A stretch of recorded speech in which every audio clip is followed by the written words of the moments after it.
हुआ था अंत में, उसको पढ़ के आगे बढ़ते हैं, जिसमें बीवी जी ने कहा कि दिव्यात्मा अपना अवगुंठन केवल भक्त के सामने खोलता है। आत्मज से कैसा दुराव, संसार का इतना सौभाग्य कहाँ कि उसका अनुपम रूप देख सके। अतएव महान रूप को निरख पाने में असमर्थ संसार दिव्य रूप को साधारण जीव ही समझता है। माँ संसार के लिए साधारण स्त्री है, अपनी संतान के लिए वह जननी है। उसका दुग्ध पान कर तृप्ति प्राप्त करती है केवल उसकी संतान। यदि संतान दुग्ध पान नहीं करती तो मंद भाग्य है, अस्वस्थ है। भक्त यदि सद्गुरु का दर्शन कर उनसे प्राप्त भाव रूपी दुग्ध पान नहीं करता तो उसका भी प्रारब्ध है। और यही भाव लिया था कि जो दिव्यात्मा यानी जो संत होते हैं, महापुरुष होते हैं, सद्गुरु होते हैं, कुछ भी नाम दें, वो अपना जितना भी आवरण है, अपने ऊपर जितना पर्दा उन्होंने डाल रखा है, वो सिर्फ भक्तों के सामने ही खोलते हैं। क्योंकि भक्त है क्या? भक्त तो उसके आत्मज के रूप में है, यानी उसकी संतान है भक्त।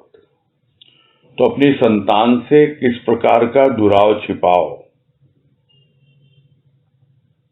इसलिए संत महापुरुष अपना जो कुछ भी रूप है वो अपने भक्तों को ही दिखलाते हैं। साधारण प्राणी का जो इस संसार में लगे हुए हैं, उनका इतना सौभाग्य नहीं होता कि वो उसके अनुपम रूप को देख पाएं। और देख भी लेंगे तो बाहर का रूप देखेंगे, उसका दिव्य रूप समझ ही नहीं पाएंगे। इसलिए उस महान रूप को, उस दिव्य रूप को देखने में असमर्थ रहता है संसार। और जब असमर्थ रहता है तो उसको साधारण जीव ही मानता है कि ये भी हमारी ही तरह एक साधारण प्राणी है जो घर गृहस्थी में रह रहा है, हमारी तरह ही अपने परिवार का पालन पोषण कर रहा है। वो समझ नहीं पाता कि यह कोई संत महापुरुष है, कोई दिव्यात्मा है। तो दिव्यात्मा जो अपना रूप प्रकट करती है भक्तों के सामने, वो क्यों करती है? क्योंकि वो उसकी माँ के समान है। दुनिया वालों के लिए जो माँ जो है वो भी एक स्त्री की तरह है, किंतु उस स्त्री की संतान के लिए वो माँ है, वो उसकी जननी है, उसको जन्म देने वाली है। तो सद्गुरु रूपी माँ अपने भक्तों को पुनर्जन्म देता है, जिसे कहा जाता है द्विज, यानी 2 बार जन्म लेता है द्विज। जबकि लोग समझते हैं द्विज का मतलब होता है ब्राह्मण। होता है क्योंकि पहले यही परंपरा थी कि गृहस्थ से संन्यास्त होकर वो चले जाते थे गुरुकुल में, और वहीं पर गुरु के आश्रम में रहते, वहां उनका पुनर्जन्म के समान होता था, यानी वो दूसरा जन्म कहलाता था। वैसे ही भक्त का एक दूसरा जन्म होता है।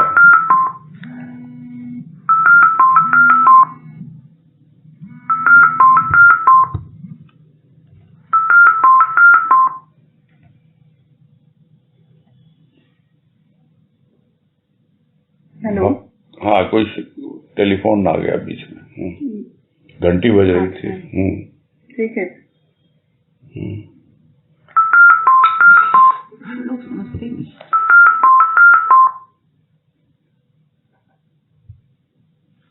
तो समझ में आना चाहिए ना। क्या ठीक, अब पता नहीं क्या उसको नहीं होगा ना। चलो, खैर, अब बातें तो कल की ही चल रही हैं, इसलिए कोई खास बात नहीं है। सब बातों का सार क्या है? यही है कि एक स्त्री संसार के लिए, दुनिया वालों के लिए एक साधारण स्त्री होती है, किंतु अपनी संतान के लिए वो माँ होती है। वैसे ही सद्गुरु बाकी दुनिया वालों के लिए एक साधारण प्राणी ही होता है, किंतु भक्तों के लिए वो माँ के समान है। और जिस तरह माँ का दूध पी करके संतान बड़ी होती है, विकसित होती है, और उसकी हकदार जो है सिर्फ और सिर्फ उसकी संतान है। हर कोई उस स्त्री का दुग्धपान नहीं कर सकता, केवल उसकी संतान ही करती है। वैसे ही एकमात्र भक्त को ही ये मौका मिलता है, अवसर मिलता है, या हक है उसका कि वो अपने प्रभु का जो भी भावामृत है, भाव रूपी जो दुग्ध है, उसका वो पान कर पाए। उसे समझना चाहिए कि यह एक ऐसी स्थिति बनी है उसके जीवन में जहां पर उसे ये एक विशेषाधिकार दिया गया है, एक प्रिविलेज है उसके लिए कि भाई वो ऐसा कुछ कर सकता है। केवल उसकी संतान ही उसके लिए एलिजिबल है, योग्य है। और फिर भी जिस तरह एक संतान दुग्धपान नहीं कर पाती है, तो उसका कारण क्या होता है? या तो उसके भाग्य में ही नहीं है, दूसरी चीजों में उलझी हुई है वो संतान, और या फिर वो अस्वस्थ है, यानी मन उसका रोगी है। तो वैसे ही है, भक्त भी यदि सद्गुरु की शरण में आने के बाद उसके भाव रूपी दूध का पान नहीं कर पाता है, तो क्या है? ये उसकी कमी है, उसका दुर्भाग्य है। प्रारब्ध यानी भाग्य, तो उसका दुर्भाग्य है कि वो कर नहीं पा रहा है, यह समझना चाहिए। और कोई न कोई कारण होगा उसके पीछे। या तो वो अस्वस्थ है, जिस तरह अस्वस्थ बच्चा साधारण रूप से दुग्धपान नहीं कर पाता है,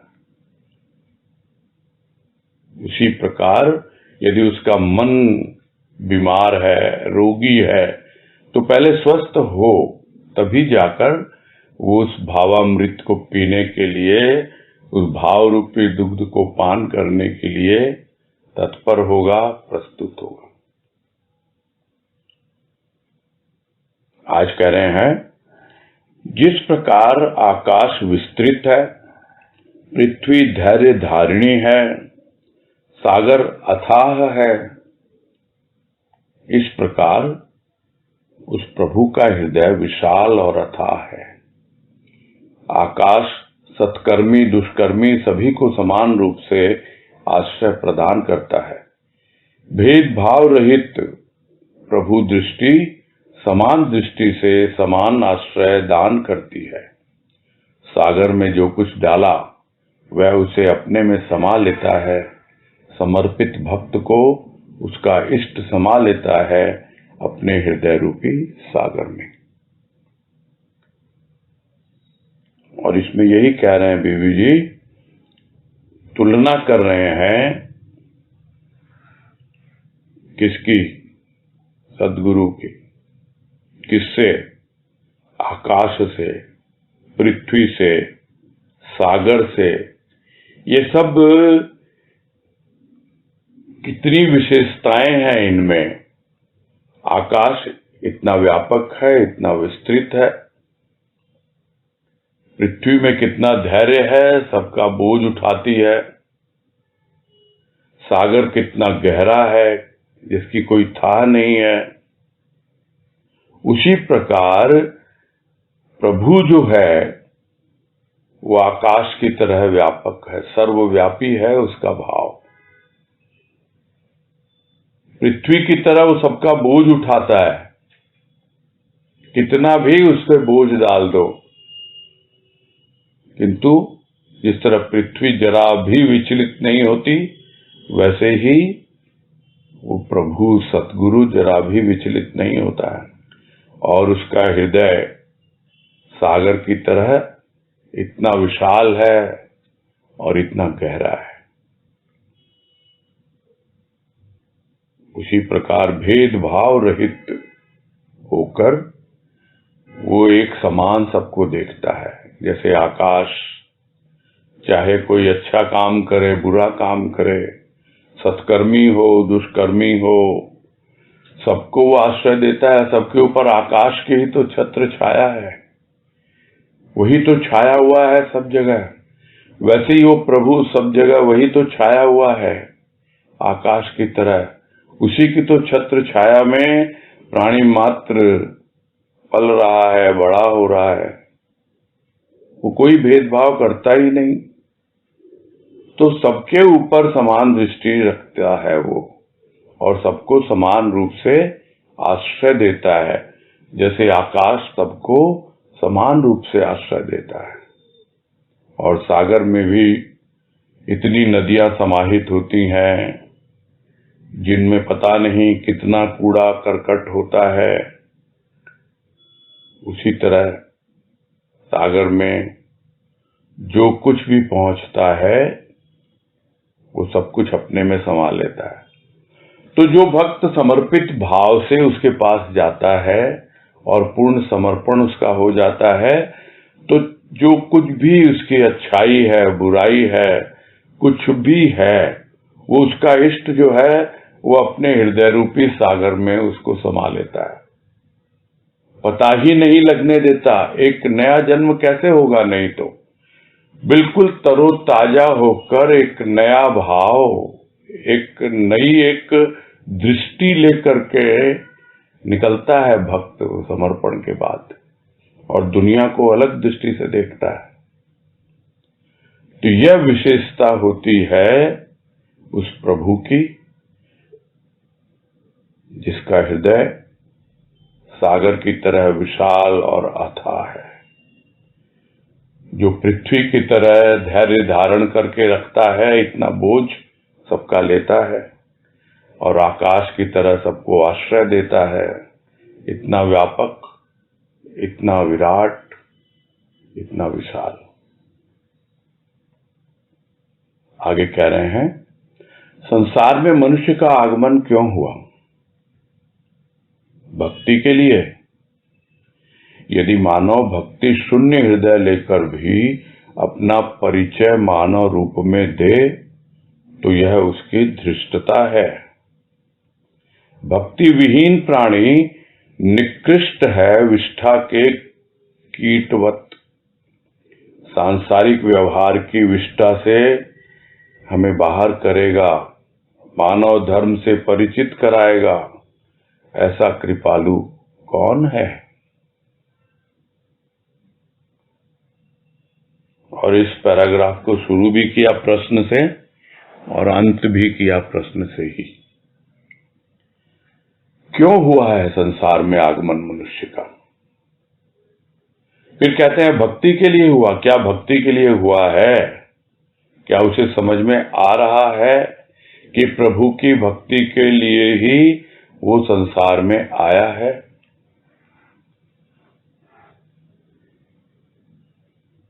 यदि कोई व्यक्ति, यदि कोई मानव भक्ति में लगा ही नहीं और अपना परिचय देता है मानव के रूप में, तो बीबी जी कह रहे हैं यह उसकी धृष्टता है। धृष्टता यानी वो बिल्कुल क्या गलत काम कर रहा है, झूठ बोल रहा है, धृष्ट है, यानी गलत काम करके भी वो शर्मिंदा नहीं हो रहा है। अपने आप को मानव कहता है और उसके हृदय में जरा भी प्रभु की भक्ति नहीं है। यह क्या अवस्था है मानव की कि आया संसार में क्या भक्ति के लिए आया है? जानता ही नहीं वो। और अगर जान भी ले तो क्या वो भक्ति कर रहा है? क्या उसका हृदय भक्ति से परिपूर्ण है? तब तो वो मानव कहलाने का अधिकारी है। नहीं तो भक्ति शून्य होकर कोई यदि कहे हाँ भाई मैं मानव जन्म धारण करके आया हूं, इस पृथ्वी पर रहता हूं, तो यह तो उसकी धृष्टता है, यह तो बहुत ही निकृष्ट भाव है उसका। और वो और आगे समझाया कि क्या अवस्था है भक्ति विहीन प्राणी की, इतनी निकृष्ट अवस्था है उसकी जैसे विष्ठा का कीट हो। अब ये क्या होता है ना कि थोड़ी भाषा शुद्ध हो जाती है तो उतनी बुरी नहीं लगती है, लेकिन बात तो बहुत बुरी है ये। विष्ठा, विष्ठा क्या होती है? विष्ठा होती है जो हम खाने के बाद डिस्चार्ज करते हैं, लेट्रिन करते हैं, वो विष्ठा कहलाती है। और वो ऐसी विष्ठा है जिसमें कीड़े पड़े हुए हैं, कीटवत। और भक्ति विहीन प्राणी उन कीड़ों के बराबर है, उतना निकृष्ट है जिसके जीवन में भक्ति नहीं है। कितना एक्सट्रीम उदाहरण लिया है बीवी जी ने। यानी भक्ति जो नहीं कर रहा, जो प्रभु की भक्ति में नहीं लग रहा, वो संसार रूपी विष्ठा में, गंदगी में बिल्कुल कीड़े की तरह कुलबुला रहा है। और यही आगे की लाइन में कहा। तो कौन बाहर करेगा उसको इससे? कौन उस मानव का क्या धर्म है ये बताएगा कि तू मानव बन के आया है तो किस लिए आया है? भक्ति करने के लिए आया है। तो भक्ति कर, तू प्रभु की भक्ति कर। तो कौन उसे अपने धर्म से परिचित कराएगा कि क्या धर्म है मानव का? जो पहले भी बताया, जो तेरे भीतर धरा हुआ है, वहां तक पहुंचना। वो तेरा स्वयं प्रकाश जो अभी आच्छादित है न जाने कितने कितने आवरण के द्वारा। यह धर्म है मानव का कि उस धरे हुए को पहचाने, वहां तक पहुंचे। और कौन बतलाएगा? कौन ऐसा कृपालु है जो उसे वो राह बतलाएगा कि कैसे वहां पहुंचा जाता है?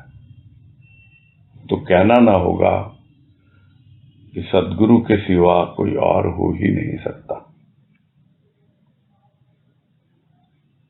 आगे है, विश्व प्रणेता ने हमें हमारे कर्मों के साथ विश्व के मध्य भेज दिया।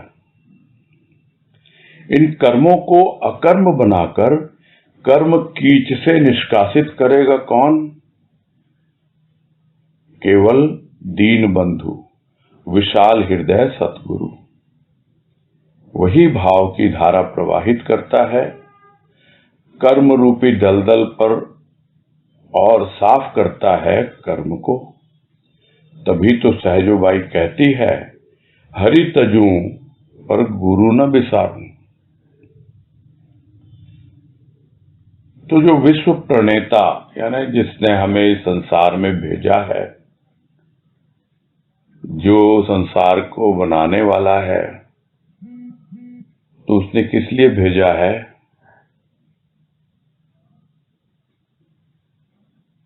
इसलिए भेजा है कि कर्म जितने भी कर रहे हो उन कर्मों को समझो। तुम अभी कर्मों में उलझे हुए हो, तो विश्व प्रणेता ने तुम्हें भेज दिया कर्मों के साथ। किंतु कौन आकर बताए कि भाई इन कर्मों को करते हुए भी तुम अकर्म की स्थिति तक पहुंच सकते हो।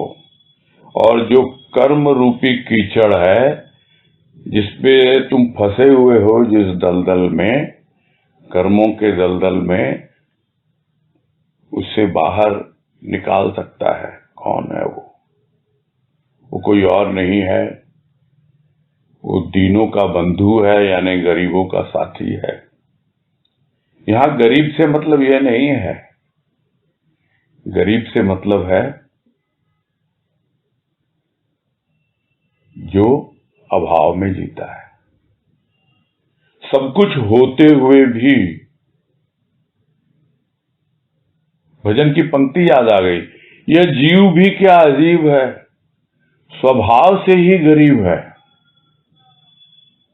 स्वभाव बना हुआ है अभाव का, वो गरीबी उसकी कभी दूर नहीं होती है। बाहर की गरीबी भले ही दूर हो जाए, धन दौलत आ जाए, फिर भी दूर नहीं होती, और ला लगा ही रहता है उसको। तो कौन उन सब चीजों से बाहर निकालेगा उसे? एकमात्र वही उसका बंधु जो भाव लेकर आया है, जो सद्गुरु बनकर आया है, जिसका हृदय इतना विशाल है सागर की तरह, और उसके हृदय रूपी सागर में सिर्फ भाव ही भाव रहता है। तो वो कर्मों को अकर्म बनाता है, और ये जो कर्म का कीचड़ है उससे बाहर निकालता है, और अपने भाव की धारा प्रवाहित करके उस कीचड़ को साफ करता है, पूरी तरह से स्वच्छ और निर्मल बना देता है प्राणी को, ताकि वो कर्म करते हुए भी कर्मों से प्रभावित ना हो। अकर्म की स्थिति क्या होती है? कर्तापन का भाव नहीं, अकर्ता बनकर जो कर्म किए जाते हैं वही कर्म अकर्म बन जाते हैं। वो इसलिए क्योंकि फल किसको मिलता है? कर्ता को मिलता है। जब तक कर्तापन का भाव है तो फल की इच्छा भी होती है, और फल की इच्छा होती है तो फल मिलता है। अब वो हमारी इच्छा के अनुसार मिलता है या प्रभु की इच्छा के अनुसार मिलता है, यह समझने में तो बहुत समय लगता है। और जिस दिन समझ लेता है प्राणी, उस दिन उसकी फल की इच्छा दूर होती है। और नहीं तो हमेशा कुछ न कुछ, मैं कुछ कर्म कर रहा हूं, मुझे इसका यह फल मिले, वो लगा रहेगा उसके जीवन में। तो कर्तापन का भाव रहेगा। अब पता नहीं कौन से कर्म करने हैं नहीं करने हैं, इतना अपना विवेक नहीं है उसका, इसलिए वो कर्म के दलदल में फंसता चला जाता है। वो आज से नहीं है, वो न जाने कितने जन्म जन्मांतरों से है। और बाकी सब जितने भी वेद उपनिषद, ये सब कुछ क्या समझा देते हैं कि भाई ये सब जो कुछ तुम देख रहे हो तुम्हारे ही कर्मों का फल है, जो तुमने अब तक किए हैं पूर्व जन्म में, यही सब समझा देते हैं। किंतु उसे बाहर कौन निकालेगा? इस कर्म के दलदल से कौन बाहर निकालेगा? तो वो एकमात्र सतगुरु होता है, बाहर निकालता है और स्वच्छ और निर्मल करता है, पूरी तरह से मन बुद्धि चित्त अहंकार को निर्मल बना देता है। और इसीलिए भक्त कहता है कि भाई हरि तजूं पर गुरु न विसारूं। भले ही भगवान को मैं छोड़ दूं, किंतु गुरु को नहीं छोड़ सकते, क्योंकि अभी भी सहजोबाई के भीतर में भगवान अलग है और गुरु अलग है। किंतु जिसके भीतर यह भाव आ जाए कि गुरु ही मेरा भगवान है, और उसने ही मुझे यहाँ भेजा है, और यहाँ भेज करके वो इधर उधर कहीं छुपके नहीं बैठ गया, जैसे भगवान छुपके बैठ गया, वो मेरे सामने प्रकट हुआ है, और प्रकट होके उसने मुझे मार्ग बतलाया है। ऐसा है मेरा सद्गुरु भगवान। तब वो उससे 2 कदम आगे जाएगा, और नहीं तो वो तुलना ही करता रहेगा कि हरि तजूं, मैंने हरि को छोड़ दूं मैं, किंतु गुरु को नहीं विसार सकते। तो हरि कौन है? कहते हैं हरि विष्णु है, जो पालन करता है। गुरु कौन है? गुरु तो ओंकार स्वरूप है। तो हम जो यह कहते हैं हरिओम, इसके पीछे भाव क्या है? कि वो जो ओंकार स्वरूप सदगुरु वही हमारा पालन करता है, वही हरि का रूप है। तो क्या हम हरि को तज सकते हैं उस पालन करने वाले को? वही तो हमारे लिए भगवान है, वही तो हमारे लिए सब कुछ है। खैर, ये सहजोबाई का भाव है और समय के अनुसार भाव बदलते रहते हैं और उसको हमें समझना चाहिए। नहीं तो हम भी गुरु को अलग समझेंगे और भगवान को अलग समझेंगे। आगे है, ईश्वर अदृश्य है, गुरु उसका प्रतीक। ईश्वर मौन है, गुरु उसकी वाणी। ईश्वर सूक्ष्म है, गुरु उसका प्रकट रूप। ईश्वर जन्मदाता है, गुरु उद्धारक। वही निस्तारक निस्तार करता है, सांसारिक व्यवहार के योग्य बनाता है, मानव रूप से परिचय देने को। और उसी भाव को और समझा रहे हैं बीवी जी कि जो दिखलाई नहीं देता, जो बात अभी हो रही कि वो तो छुप के बैठ गया, किंतु गुरु तो आया ना, उसका प्रतीक बनकर, उसकी पहचान बनकर।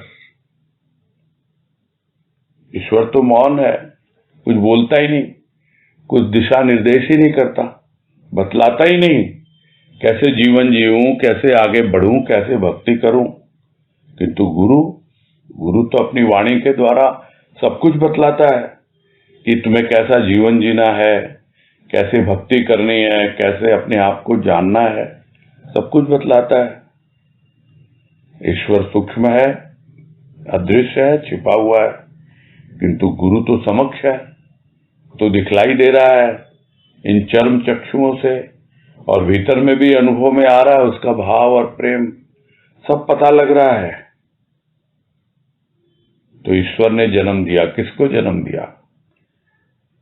इस शरीर को जन्म दिया। किंतु गुरु ने क्या किया? गुरु ने हमारा उद्धार किया। किससे उद्धार किया?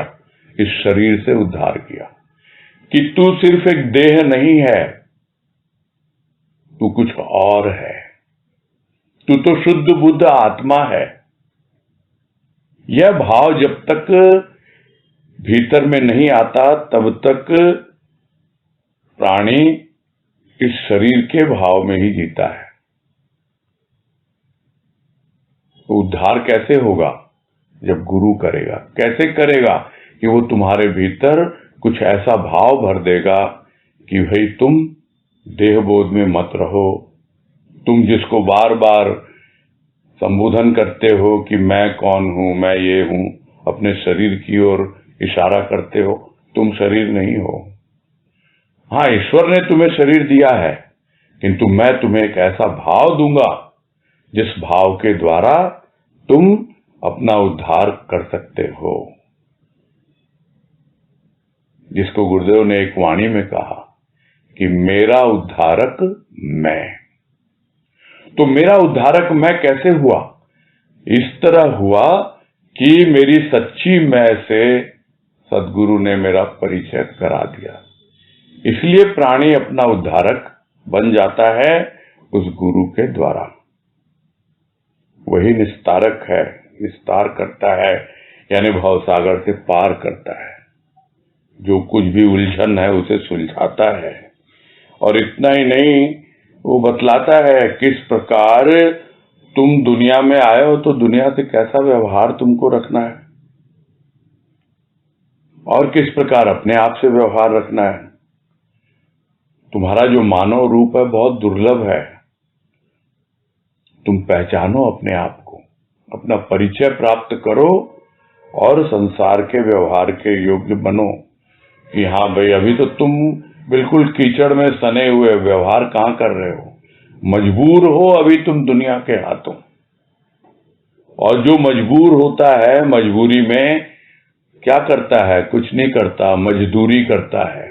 मालिक नहीं है वो मजदूर है, दूसरों का मजदूर है, उनके चलाए चल रहा है। यह बात गुरु ही समझाता है कि इसलिए तुम मानव रूप लेके नहीं आए हो, तुम अपने आप को जानो और पहचानो।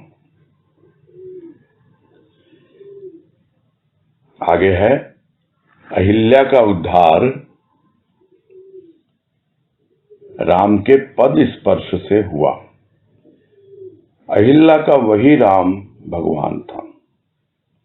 यद्यपि राम स्वयं को साधारण मानव प्रकट करते हैं, तथापि अहिल्या इसे कैसे स्वीकार करे? उसके शिलारूपी शरीर पर एक नहीं अनेक प्राणी पद रख प्रस्थान कर गए। उस जड़वत शरीर में प्राणों को स्फुरण प्रदान किया केवल राम के पद पंकज की धूलि ने। अतः अहिल्या कहती है, हे राम, तुम ही मेरे भगवान हो। तुम्हारे ही चरण स्रोत से प्रवाहित गंगा शिव के मस्तक पर स्थान पा सकी। भागीरथी के जल का चरणामृत मान ब्रह्मा ने उसे कमंडल में भर कर रखा। मैं तुम्हें साधारण मानव कैसे मानूं? और यहां राम और अहिल्या का उदाहरण देकर एक साधारण प्राणी जो बिल्कुल जड़वत जीवन बिता रहा था, एक पत्थर के समान, जैसे अहिल्या पत्थर बन गई थी। अहिल्या को तो श्राप मिला था, किंतु मानव किस श्राप से ग्रसित है? वो तो अपने आप के ही श्राप से ग्रसित है। किसी दूसरे ने उसका अहित नहीं चाहा। श्राप होता क्या है? अहित, अहित की भावना। किंतु मानव वो अपना ही अहित कर रहा है, समझ नहीं पाता और जड़वत जीवन व्यतीत कर रहा है। तो अहिल्या का उद्धार किया राम ने। कैसे किया? अपने चरण स्पर्श के द्वारा। तो अहिल्या के लिए तो वही सब कुछ है। तो जो गुरु उद्धार कर देता है, स्वाभाविक है, वही तो उसका सब कुछ होता है। वही तो उसका राम है, वही उसका कृष्ण है, वही उसका भगवान है। सब कुछ तो वही है। जबकि साधारण मानते हैं हर कोई कि भाई हाँ, ये भी हमारे जैसे है, दशरथ का पुत्र है राम। साधारण मानव मानते हैं, और उसी प्रकार गुरुदेव को भी साधारण मानव मानते रहे।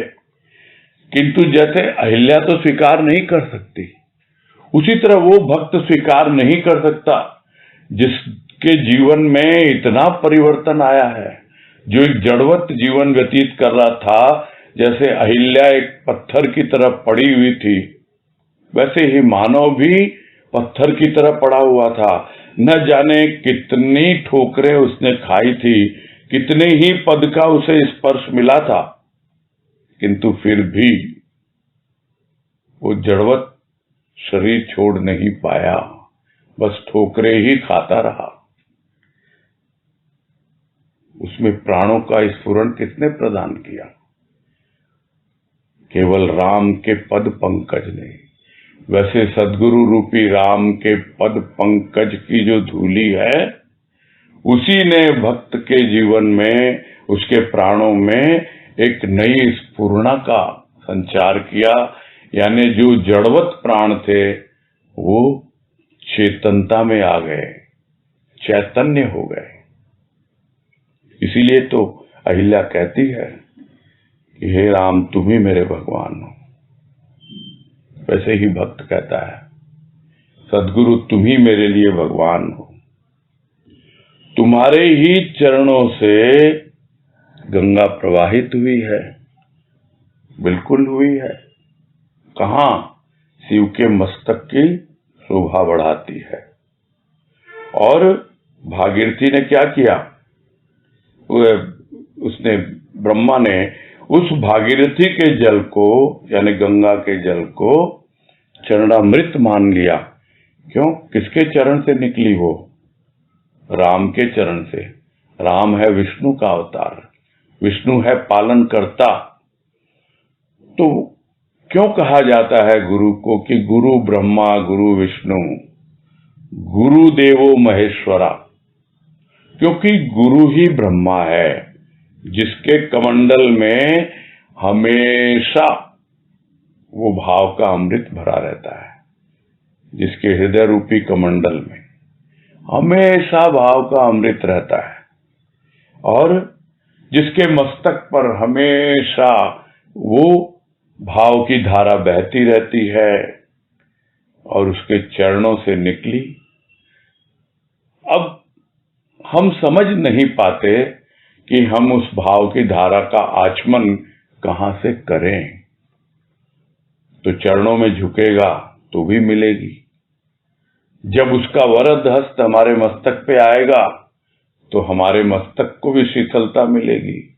तो इस प्रकार से जैसे अहिल्या अनुभव करती है, देखती है कि तुम्हारा जो पद पंकज है, तुम्हारे चरणों की जो धूली है वो कितनी महान है कि बस वो चरणामृत बन गई। अब अमृत के समान है वो, और उसी का आचमन करता है भक्त, उस भाव का जो उसके हृदय रूपी कमंडल में हमेशा विद्यमान रहता है।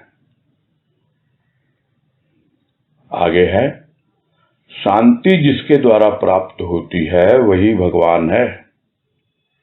वह महाशक्ति अनेक रूप में अवतरित हुई, पुराण उनकी गाथा से रंगे पड़े हैं, किंतु हम तो गुणगान करेंगे उसका, कृतज्ञ होंगे उसके जिस रूप ने हमें अमरत्व प्रदान किया। इस अमृत को शाब्दिक जाल में ग्रसित करने से हमारा काम नहीं चलेगा। हमें तो इसके मर्म अर्थात भेद को मानव के मर्म अर्थात हृदय तक पहुंचाकर अंतर मन में प्राण प्रतिष्ठा करनी है। तब रोम रोम उसकी गाथा का शब्द बनेगा। उसके प्रकाश को अपने रोम रोम में समाहित कर विश्व को उसके अर्थात प्रभु के द्वार तक पहुंचाने के लिए पथ दीप बनकर प्रज्वलित होना है।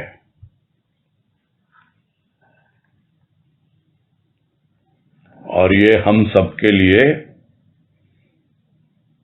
एक मिशन, एक गाइडलाइन बीवी जी यहां निर्धारित कर रहे हैं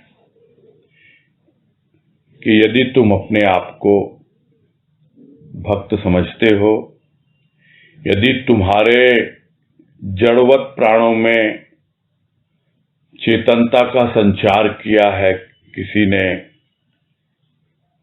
और तुम उसकी भक्ति में लगे हो और तुम्हें शांति का अनुभव हो रहा है, तो तुमको अब क्या करना है। तो शांति जिसके द्वारा प्राप्त होती है वही भगवान है, क्योंकि शांताकारम है वो। तो हमें शांति प्राप्त हुई है, इसलिए हम सद्गुरु को भगवान कहते हैं।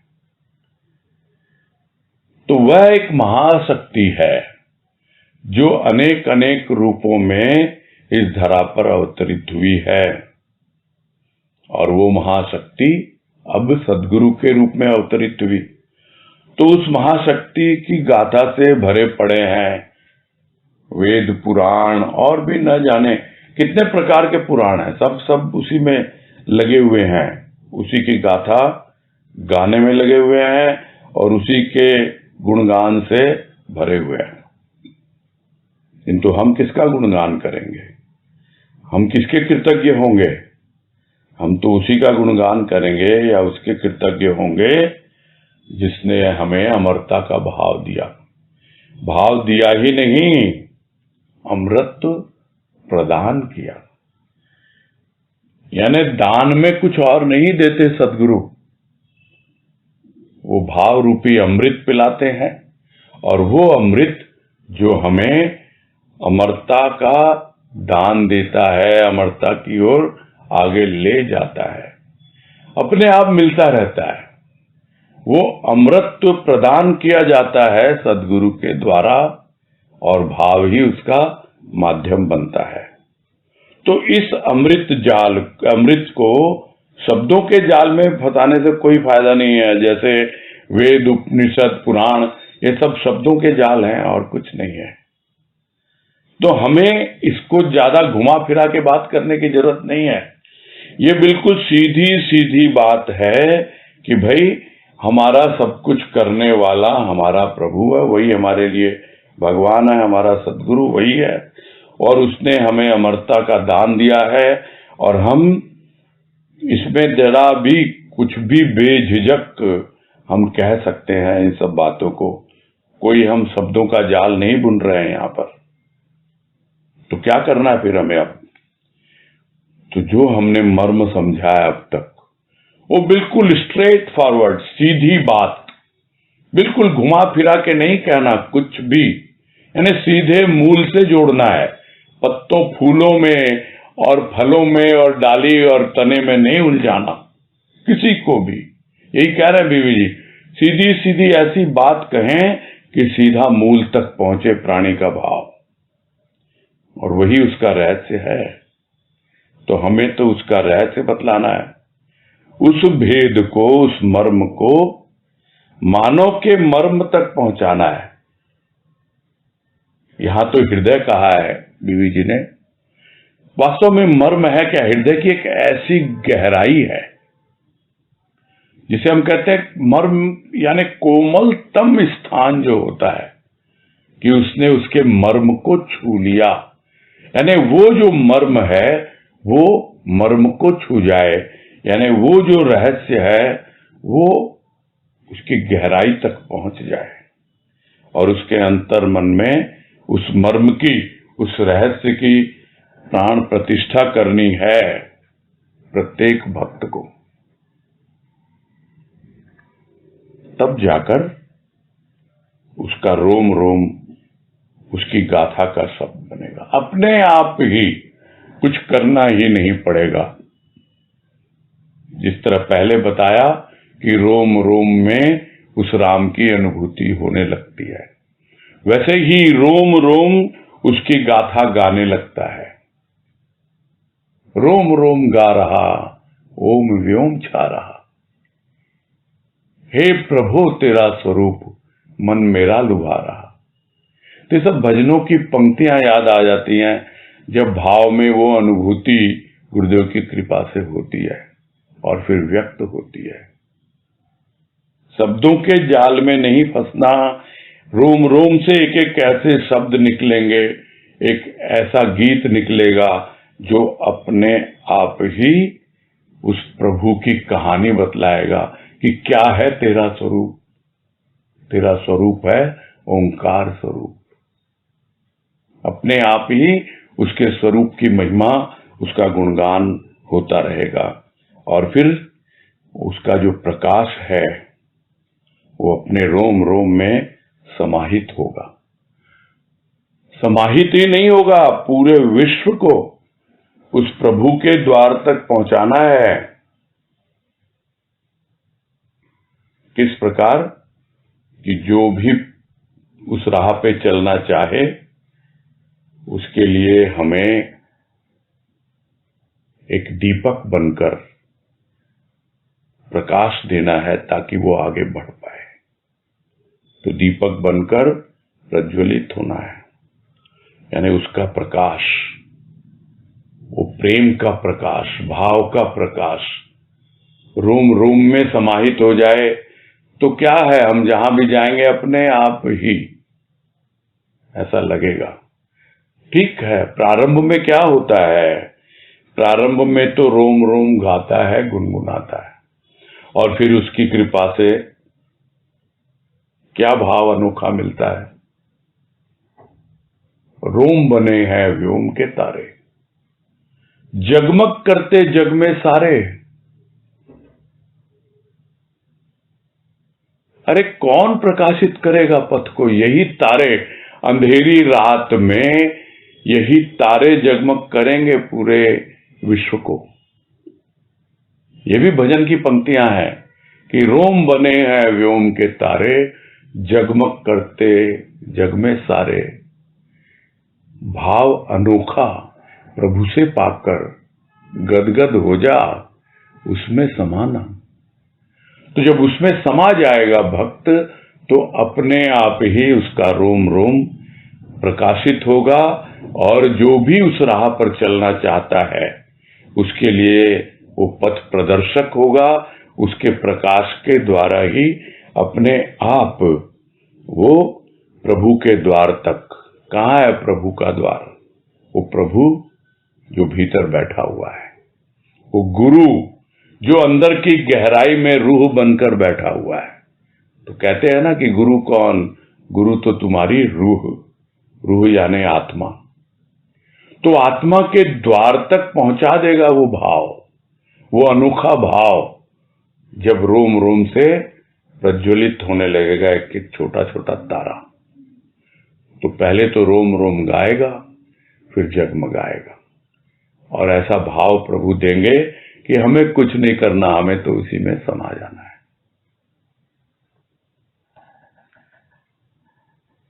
आगे है, हमारे लिए ब्रह्म की महाशक्ति हमारा इष्ट ही है। वही घट घट में व्यापक है, कण कण उसके ही रूप से सौंदर्यमान है, उसके ही प्रकाश से प्रकाशित है। त्रिकालज्ञ बना देती है मनुष्य को उसके वरद हस्त की छत्र छाया। सीमित बुद्धि गुणगान किस भांति करे, महान विभूति का गुणगान मानो गागर में सागर भरने का प्रयास है।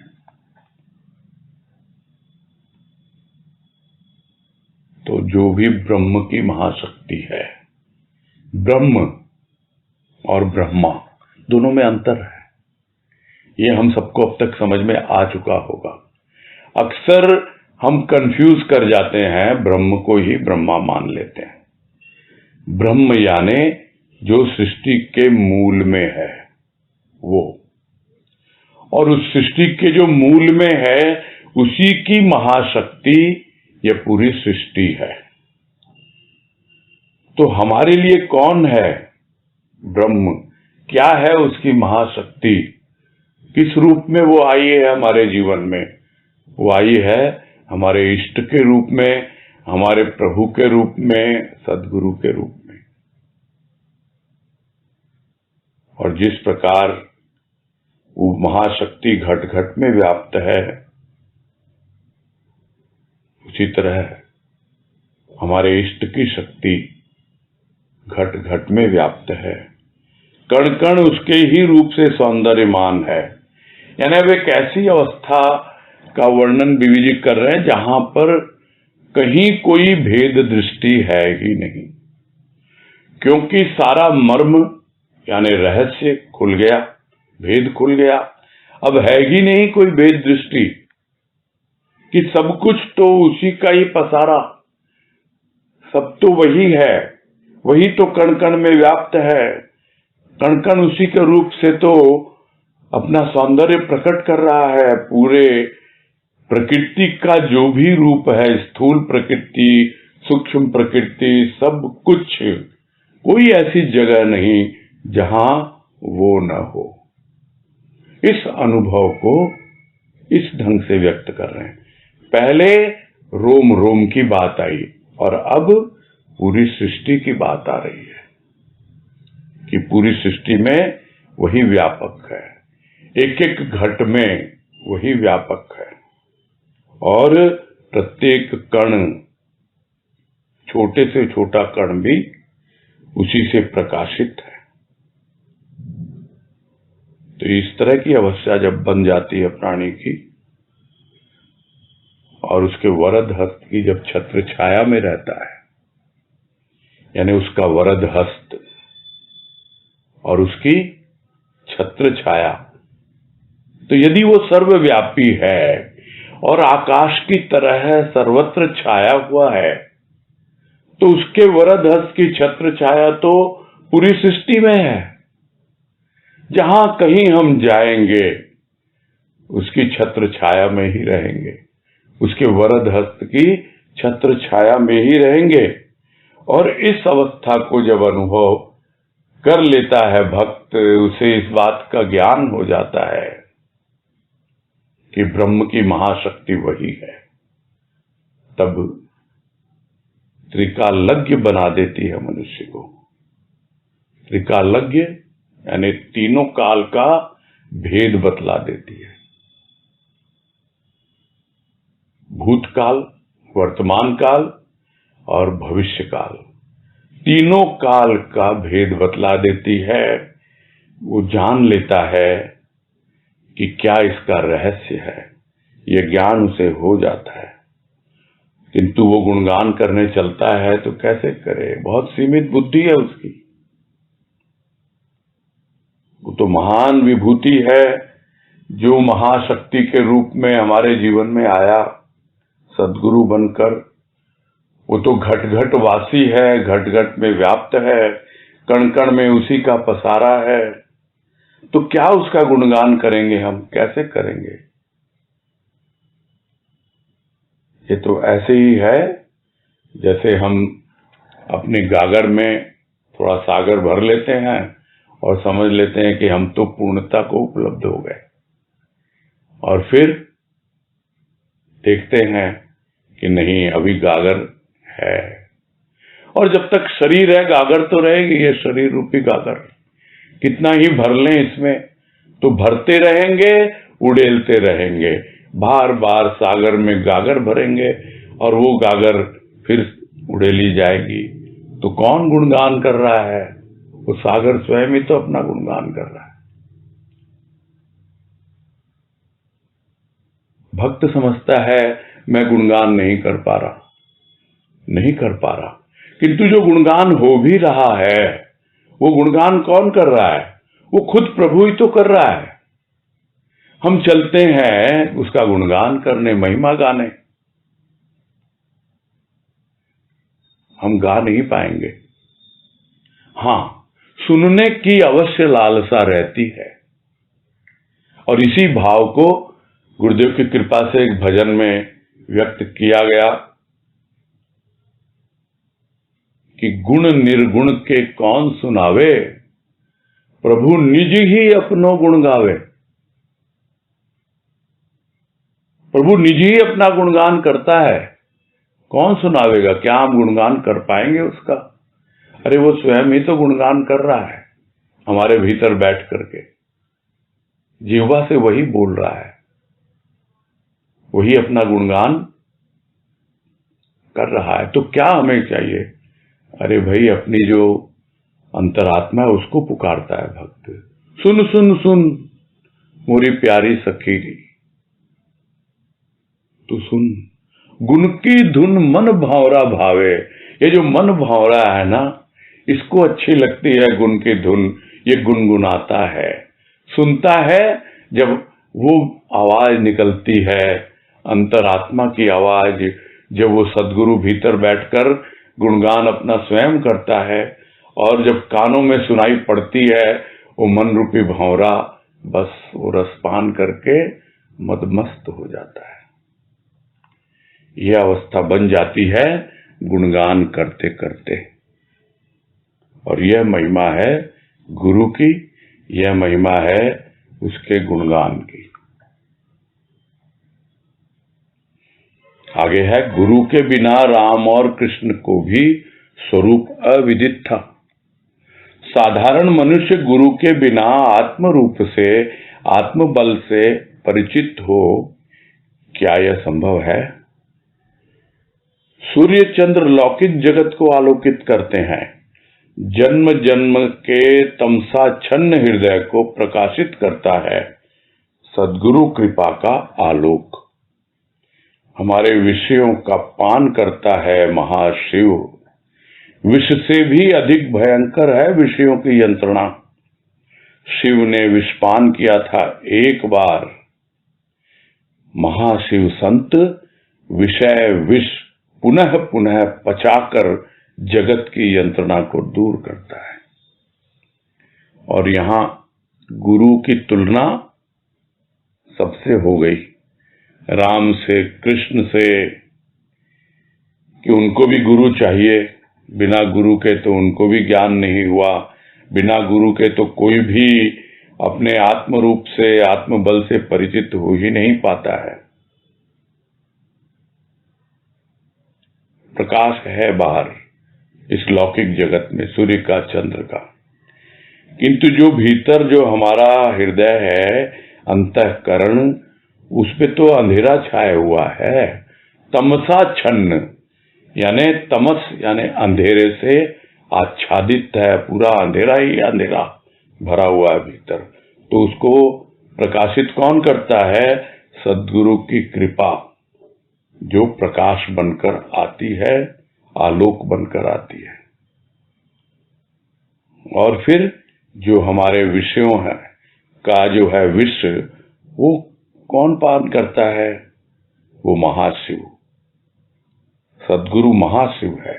शिव ने तो एक बार विषपान किया था जब समुद्र मंथन हुआ था, किंतु यह ऐसा महाशिव है संत जो विषय रूपी विष को बार बार पान करता है, अपने भक्त को विषय विकारों से हमेशा बचाता रहता है। और उसको पचाकर शिव ने तो क्या किया? कंठ में धारण कर लिया, किंतु यह तो उसे पचा लेता है और जगत की यंत्रणा को दूर करता रहता है। क्या रूप समझाया बीवी जी ने यहां, महाशिव, कि वो एक ऐसा महाशिव है जो विषयों का जो विष है वो विष से भी अधिक भयंकर है उसकी यंत्रणा। इन्हें कितना कष्ट होता है, जिसको सांप डस लेता है छटपटाता रहता है, उसका विष फैलता है तब। वैसे ही विषयों का विष फैलता है, छटपटाता रहता है प्राणी, कष्ट भोगता रहता है विषयों के कारण, समझ नहीं पाता है।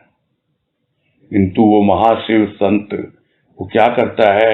उन विषयों का विष खुद ले लेता है, और लेता ही नहीं, शिव ने तो कंठ में रखा, वो पचा लेता है, और पचाकर उस भक्त की ही नहीं, जो भी उसकी शरण में आया उसकी यंत्रणा को दूर करता है। विषयों से जो छटपटा रहा था, कष्ट भोग रहा था, विषयों के विषपान से, उससे उसे बचाता है।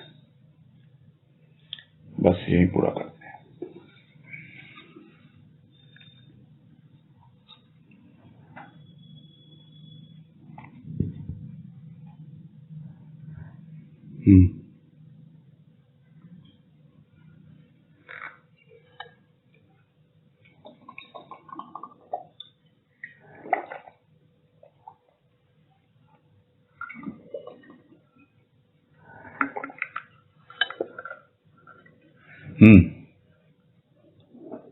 नीतू गुप्ता, हाँ बोलिए।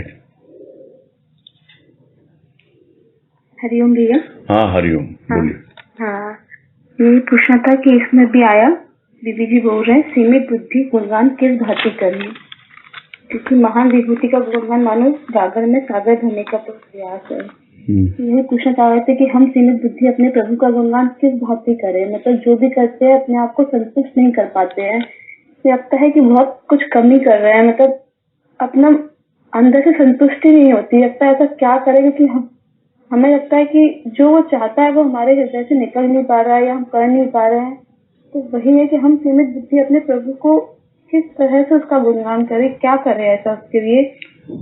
देखो यहाँ पर मैं समझ गया आपका प्रश्न, मैं समझ गया प्रश्न। यहाँ पे थोड़ा सा कॉन्सेप्ट चेंज करने की जरूरत है। कॉन्सेप्ट ये है कि हम गुणगान करके क्या उपलब्ध करना चाहते हैं, हम उसको रिझाना चाहते हैं, यही ना? हाँ। और वो क्या चाहता है? वो चाहता है मैं तो रिझा हुआ ही हूं, तुम अपने आप को रिझा लो, तुम प्रसन्न हो जाओ। तुम मुझे गुणगान करके प्रसन्न करना चाहते हो और मैं चाहता हूं कि तुम प्रसन्न रहो। तो जो भजन का उदाहरण दिया गया ना, उसमें यही था कि गुण की धुन सुनकर के यह मन भंवरा गुनगुनाता है, प्रसन्न होता है। यानी जब हमारा मन प्रसन्न होता है तो वो अपने आप ही प्रसन्न होता है। जिसको बाबा जी को भी पूछा था एक भक्त ने कि आपको मैं क्या भेंट करूं कि आप प्रसन्न हो, तो उन्होंने क्या कहा, भाई तुम प्रसन्न रहो, तुम्हारी प्रसन्नता से ही मैं प्रसन्न हूं। तो ये कॉन्सेप्ट आपको लाना पड़ेगा कि जो कुछ भी आप उसका गुणगान करके उसको रिझाना चाहते हो, पहले आप रीझ रहे हो कि नहीं, आप प्रसन्न हो रहे हो कि नहीं, आप आनंदित हो रहे हो कि नहीं, आप भाव से भर रहे हो कि नहीं। आप यदि भाव से भर गए तो वो तो बहुत प्रसन्न है, वो बहुत खुश होता है कि हाँ मेरा बच्चा भाव में जीना सीख रहा है। वो भाव से भजन गा सकता है, वो गुनगुना सकता है, वो कुछ भी कह सकता है। हम उसको क्या रिझाएंगे, हम खुद ही रिझ जाएं अपने आप ही। उसकी महिमा तो अपरंपार है, कितना भी गा लो जिह्वा थक जाएगी, हमारे शब्द छोटे पड़ जाएंगे, हम खाली होते जाएंगे। तो वही तो भाव था। जितनी बार वो भरेगा हमारी गागर, कमंडल भरेगा, अपना हृदय फिर उड़ेल दो उसके सामने, उसकी महिमा गाकर बस, और प्रसन्न रहो, महिमा गाते जाओ। बस यही हाँ, उससे बस यही प्रार्थना है कि बस इस लायक हम बन सके कि हम उसका गुणगान गाने के लायक बन सके, बस अपनी प्रसन्नता में प्रसन्न हो सके और उसको खुश कर सके, बस यही उसकी इच्छा है। इसलिए प्रश्न उठा था कि हम सीमित बुद्धि उसका किस तरह से गुणगान करें कि उसको खुश कर सके। आप खुश रहो, यही है इसका सार, यही है। आप खुश हो तो वो आपसे पहले खुश है, वो तो खुश ही रहता है। वो कब दुखी है, वो तो खुश ही है। वो तो आपको दुखी देखकर दुखी होता है, ये नहीं समझ पाते हम। बच्चा जब दुखी होता तो माँ को दुख नहीं होता है क्या? और बच्चा हंसता खेलता रहता है, खुश मिजाज रहता है, माँ भी खुश है। इतनी सी तो बात समझनी है, और कुछ नहीं है ना? ठीक है। हरिओम भैया। हाँ हरिओम। क्या हिंदी से अंग्रेजी में लिख दिया क्या आज? हाँ बोलिए शकुंतला भाई।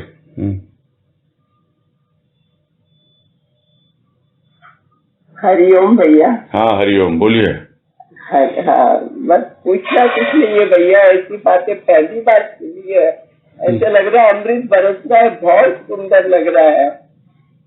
बस यही लग रहा है कि शिव ने जो जहर कंठ में रखा, गुरुदेव तो पचा लेते हैं, और भगवान हमारे अंदर बैठकर भजन कर रहा है। ये बात भैया पहली बार सुनी है, तो इतना मन गदगद हो रहा है कि कहाँ जाए, क्या करे, कहाँ ढूंढे उस भगवान को, कहाँ उसको भगवान को पाए, कहाँ प्रकाश देखे। बस यही भैया एक मन में तमन्ना है ईश्वर की। बस कहीं नहीं जाना है, लग रहा है बहुत, कहीं जाना नहीं है, कहीं नहीं जाना, अपने भीतर प्रवेश करना, बस अंदर की गहराई में जाओ, अपने आप वो प्रतीक्षा कर रहा है वहां पर। हाँ ठीक है, बहुत सुंदर लग रहा है। नहीं ये तो कृपा है उसकी, देखो बहुत बड़ी कृपा है उसकी, और हमारा तो कोई इसमें नहीं है। सुनते ही जाओ, और कहीं ध्यान था वो ध्यान हटके इसमें ऐसा लग गया, सब जगह से मन हट गया अपने आप। नहीं ठीक है, आप अंतर्मुखी होइए, अपने भीतर देखिए, वो वहीं पर सब वही मिलेगा आपको, कोई और दूसरा होगा ही नहीं वहां पर। ठीक है, हरिओम हरिओम हरिओम। ठीक है, पूरा करते हैं।